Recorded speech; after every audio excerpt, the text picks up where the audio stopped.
Biografia de George Miller. Capítulo 16. Depois de amanhã. Susannah Miller parecia exasperada. George, você deveria diminuir o ritmo, pois não é tão jovem quanto pensa. Ele respondeu com um brilho nos olhos. Nenhum de nós é. Continuarei trabalhando enquanto Deus me der forças para continuar. Eu sei, mas pense em tirar um cochilo à tarde.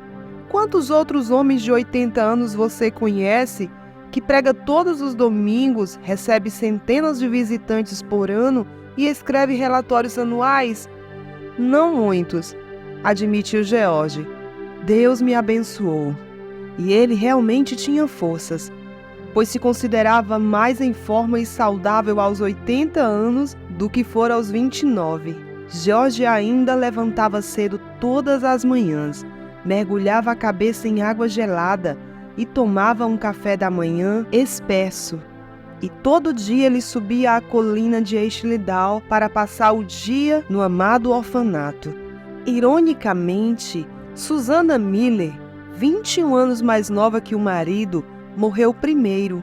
Sua morte foi repentina e em 1894, George viu-se viúvo pela segunda vez. Ele e Susannah viveram felizes durante 23 anos e George sentiu muito a falta de Susannah. Desde que ficara sozinho, ele decidiu que era uma despesa desnecessária ficar na casa da Rua Paul, onde residira mais de 60 anos. Fazia muito mais sentido mudar para um quarto na casa dos órfãos número 3, onde poderia estar com a equipe e as crianças 24 horas por dia. As crianças adoravam ter George com elas. Elas amavam quando ele entrava nos jardins e lhes fazia perguntas sobre o trabalho escolar ou quando contava e recontava as histórias da Bíblia. Elas também adoravam as histórias que contava sobre o dia em que a Rainha Vitória fora coroada, sobre o orfanato e sobre o dia em que os órfãos se mudaram da Rua Wilson para Eichledal. Muitos órfãos que cresceram no orfanato ficavam encantados ao encontrá-lo morando lá quando vinham visitar as crianças. Alguns deles traziam os netos para apresentar a George. Claro, isso fazia-se sentir velho. No verão de 1897, a Rainha Vitória comemorou seu jubileu de diamante, tornando-se a monarca que reinou por mais tempo na Inglaterra. No entanto, ela nem era rainha quando George abrira a primeira casa de órfãos na Rua Wilson. Era difícil para ele acreditar que mais de 60 anos havia transcorrido. Ele se lembrava do dia da abertura como se fosse ontem. Também se recordava de ter levado Mary e Lídia e alguns dos órfãos mais velhos para o desfile em homenagem à coroação da Rainha Vitória. Em sua mente, ainda podia ver as multidões celebrando e os olhares encantados nos rostos das crianças. Em homenagem aos 60 anos da Rainha Vitória no trono, o prefeito de Bristol enviou 50 libras do fundo do jubileu da cidade para o orfanato, a fim de que George as usasse para ajudar as crianças a comemorar o jubileu. Como resultado, as crianças mais velhas passaram um dia maravilhoso no zoológico de Clifton, com bolos e limonada gelada. Enquanto as crianças mais velhas estavam fora, as mais novas desfrutavam de sua própria festa infantil em homenagem à rainha. Um domingo de manhã, quase 6 meses após o jubileu de diamante da Rainha Vitória, enquanto George pregava o sermão habitual na Capela Betesda, ele falou sobre como Jesus é o mesmo ontem, hoje e para sempre. Enquanto falava, seu rosto brilhava. Ele disse à congregação: "Sou um velho feliz, ando pelo meu quarto e digo: Senhor, não estou sozinho, Tu estás comigo. Enterrei minhas esposas, meus filhos, mas Tu permaneceste comigo. Nunca me sinto solitário ou triste contigo e com o Teu sorriso, que é melhor que a vida." Cerca de um mês depois, na quarta-feira, 9 de março de 1898, George Miller, agora com 92 anos, completou os deveres habituais no orfanato. À tarde confessou a Jean que tivera dificuldade para se vestir naquela manhã. Sentia-se tão cansado que precisou descansar 3 vezes. No entanto, acrescentou: Deus é bom e agora me sinto perfeitamente bem. Jean sugeriu: talvez o Senhor deva permitir que alguém o ajude a se vestir pelas manhãs. Tenho certeza de que eu poderia arranjar isso imediatamente.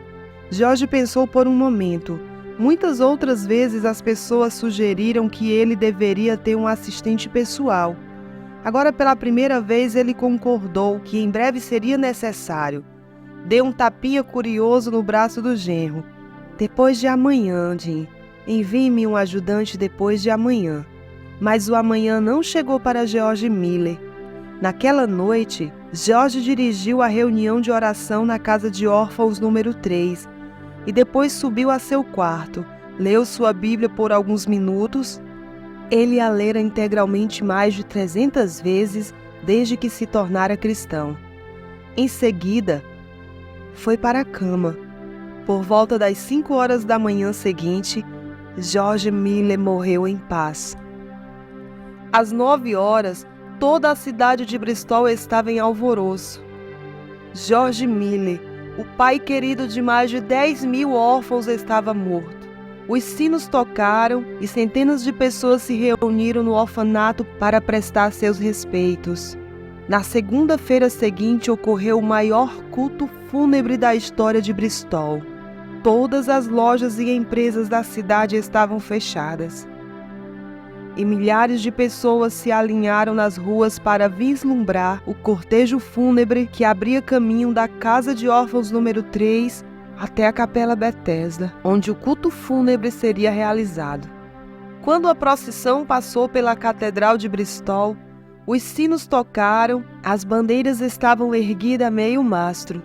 E como era costume na era vitoriana, as janelas da cidade foram cobertas ou fechadas com cortinas ou persianas pretas.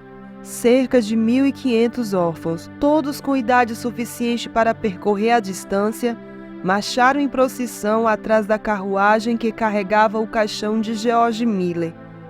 As crianças foram acompanhadas por centenas de homens e mulheres que cresceram no orfanato, incluindo alguns que estiveram no primeiro orfanato da Rua Wilson, aberto em 1836. Milhares de pessoas ficaram de pé em silêncio do lado de fora da igreja, enquanto o culto fúnebre acontecia. Não havia como fazê-los caber do lado de dentro. Depois de cantado o hino final, a procissão abriu caminho da Capela Bethesda até o cemitério. Mais de 100 carros se juntaram à procissão, incluindo um que carregava o prefeito de Bristol e sua família. Mais de 7.000 pessoas assistiram com respeito no cemitério ao enterro de George Miller sob uma árvore entre suas 2 esposas, Mary e Susana. O culto fúnebre foi reportado em toda a Inglaterra e notícias dele foram passadas pelos fios do telégrafo a todo mundo. O jornal Daily Telegraph escreveu que George Miller retirara milhares de vítimas das ruas cruéis, milhares de criminosos das prisões e milhares de pessoas desamparadas dos albergues. Como ele o fizera? O jornal Liverpool Mercury escreveu: como essa maravilha foi cumprida? Senhor Miller disse ao mundo que isso resultou da resposta de oração. O racionalismo do dia pode querer zombar desta declaração, mas os fatos permanecem. O jornal Liverpool Mercury estava certo. Não importava o que alguém pensasse sobre os conceitos religiosos de George Miller. Os fatos eram surpreendentes. Nos 63 anos em que dirigiu o orfanato, ele assumiu a total responsabilidade pelo cuidado de mais de 10.000 crianças órfãs. George Miller de fato aprendera a lição de ser um bom mordomo do dinheiro de Deus. Ele passou de um menino que roubava do seu pai e um jovem que usava qualquer meio que pudesse para enganar e tirar dinheiro de seus amigos, para um homem a quem Deus confiou uma fortuna. Um homem que manteve tão pouco para si mesmo que, quando morreu, dispunha apenas de 160 libras em sua propriedade, e a maior parte dessa quantia consistia no valor de algumas peças de mobiliário. Durante sua vida, quase 1,5 milhão de libras passaram por suas mãos. Além de sustentar o orfanato, foram gastos 115 mil libras desse dinheiro na administração de escolas dominicais e escolas regulares em todo o mundo.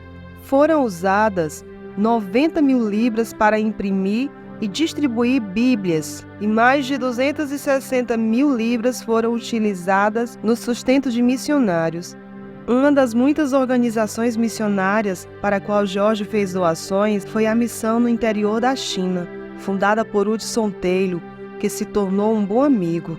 Em um período particularmente difícil na China, George enviou dinheiro suficiente para Hudson Taylor sustentar todos os missionários locais. George Miller não era um homem impulsionado pelo orgulho ou pela ganância. Era um homem humilde que permitia a passagem de grandes somas de dinheiro por suas mãos. Ele reconhecia que o dinheiro pertencia a Deus e não a ele, e deveria ser usado de modo a demonstrar o amor divino às pessoas. Tudo o que George fez foi para promover esse objetivo. Como resultado, milhares de pessoas tiveram a vida tocada e transformada. Hoje, as vidas tocadas por George, bem como a entrega de sua própria existência, são provas para cada cristão do impacto que uma vida simples de fé pode exercer.